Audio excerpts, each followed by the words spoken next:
vous n'avez pas besoin d'un plan, vous avez juste besoin d'un coach qui vous dit bouge. Dans cette vidéo, on va voir l'importance de rester actif sur la journée, et notamment en cette période de séquestration, de confinement, pardon, lapsus révélateur. Pour ça, je vous propose un extrait avec Tony Robbins, c'est parti. Vous savez ce que vous devez faire? Vous devez faire de l'exercice et vous devez vous entraîner. Vous devez perdre du poids, mais vous êtes juste trop fatigué, il n'y a donc plus aucune passion. Quand vous êtes épuisé, il n'y a plus de passion. Et vous vous dites, ok, bon, je vais vraiment travailler sur un plan, je vais organiser des choses, je vais trouver le meilleur entraîneur. Et je reviens une semaine plus tard et ils sont toujours en train de planifier. Et cette femme me dit, mais non, mais je veux le meilleur entraîneur, je veux avoir le meilleur entraînement. Et je vous dis, madame, avec tout le respect que je vous dois, vous n'avez pas besoin d'un plan, vous avez juste besoin d'un coach qui vous dit, bouge. Bouge! Vous n'avez pas besoin de ce long plan, vous devez juste bouger. Vous savez, on vit dans une société où plus personne ne bouge. Ce dont parle Tony Robbins, c'est le perfectionnisme. Autrement dit, attendre que tout soit parfait pour pouvoir agir. Personnellement, moi aussi j'ai des tendances perfectionnistes et j'y travaille au quotidien dessus. Et la réalité, c'est que ce ne sera jamais le meilleur moment plus tard, ou ce ne sera jamais mieux quand tu auras acquis telle ou telle chose. Si tu veux être rempli d'énergie au quotidien, n'attends pas, bouge maintenant. Et je sais qu'il y a certaines personnes qui vont trouver l'excuse de oui, mais c'est le confinement, du coup je peux pas sortir, ou alors je vais attendre que les salles de sport réouvrent et là je vais m'y mettre sérieusement. Et malheureusement, si tu penses comme ça, il y a de fortes chances pour que tu ne passes jamais à l'action.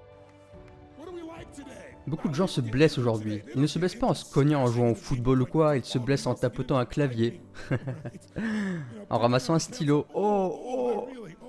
C'est comme ça que les gens se blessent aujourd'hui, car on n'utilise plus notre corps. On vit dans des boîtes. Pensez à nos vies aujourd'hui, à quel point elles sont différentes de ceux pour lesquels on a été conçus.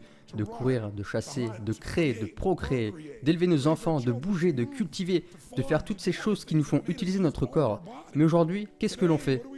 On se réveille et on a cette vie en boîte. Tu déjeunes dans une boîte, tu vas dans ta voiture en boîte, tu conduis jusqu'à ton bureau en boîte, tu montes dans un ascenseur en boîte, tu ne prends pas les escaliers bien sûr, hein.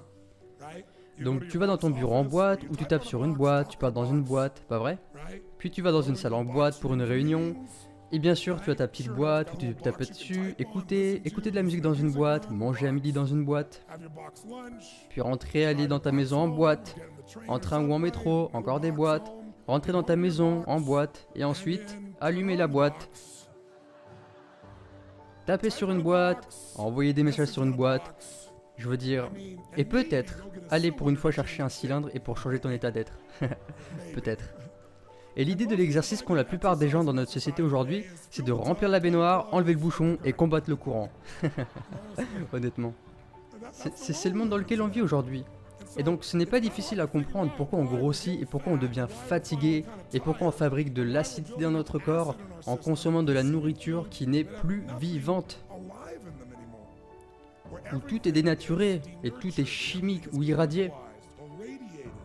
Et donc ça peut paraître accablant, mais je pense que si on revient à notre bon sens et si on s'engage vraiment, on peut faire en sorte que ça fonctionne. Et là, ce que Tony Robbins vient d'évoquer, c'est du pur bon sens, et la société aujourd'hui nous a rendus beaucoup trop sédentaires. Et comme il l'explique, on passe en grande partie de notre temps dans des boîtes, ou alors assis sur des canapés, sur des chaises, ou dans des bureaux. Alors je suis pas en train de dire que si tu travailles dans un bureau, il faut que tu quittes ton job. Ce que je suis en train de dire, c'est qu'il est toujours possible de rester actif même si on a un métier qui est sédentaire. On peut très bien par exemple aménager son espace de travail ou son bureau avec par exemple un mini trampoline, avec quelques haltères, des petits élastiques ou encore un tapis de yoga pour pouvoir s'entraîner. Et même si on n'a pas de matériel, il est toujours possible de rester actif en faisant par exemple des squats, des abdos, des pompes. Et on peut aussi trouver des alternatives. Par exemple, arrêter d'utiliser les escalators et prendre des escaliers, ne plus prendre les ascenseurs et prendre des escaliers, aller au travail en vélo ou à pied par exemple si c'est pas excessivement loin de chez toi. Enfin bref, quand on est déterminé, il y a toujours une solution. Et comme il le dit, on est constamment enfermé dans des boîtes et surtout en ce moment avec cette période de séquestration. Ah, confinement. Excusez-moi, mais ma langue fourche à chaque fois, je suis désolé. Et donc on est tous enfermés dans nos boîtes et il est plus important que jamais de rester actif maintenant. Et pour terminer, je te propose quelques astuces que je mets personnellement en place régulièrement pour pouvoir rester actif et être plein d'énergie sur la journée. Alors je fais régulièrement du trampoline, j'ai un mini trampoline et personnellement j'adore en faire. Ça me permet d'énergiser le corps et de le détoxifier. D'ailleurs, j'ai fait une vidéo sur le sujet, tu pourras t'y référer avec la notation. Je m'octroie aussi des petites sessions de squat et d'abdos quand je fais par exemple une pause dans mon travail. Je médite beaucoup le matin et le soir. Alors oui, ce n'est pas être actif physiquement, mais méditer contribue à la santé et à l'énergie et cela permet de se sentir bien sur la journée. Et enfin, évidemment, j'adore pratiquer la musculation. Alors oui, les salles sont fermées et il faut s'adapter. Et ça tombe bien, l'homme est fait pour s'adapter. Alors je m'entraîne avec des élastiques, un poids pour me lester, ou encore je prends mon sac à dos rempli de bouteilles d'eau, et comme ça me permet d'avoir du poids. Enfin voilà, il n'y a pas d'excuse pour ne pas bouger, même pendant la séquestration. Ah putain, le confinement. Pardon. En tout cas, tu l'auras compris, le message du jour, c'est de bouger.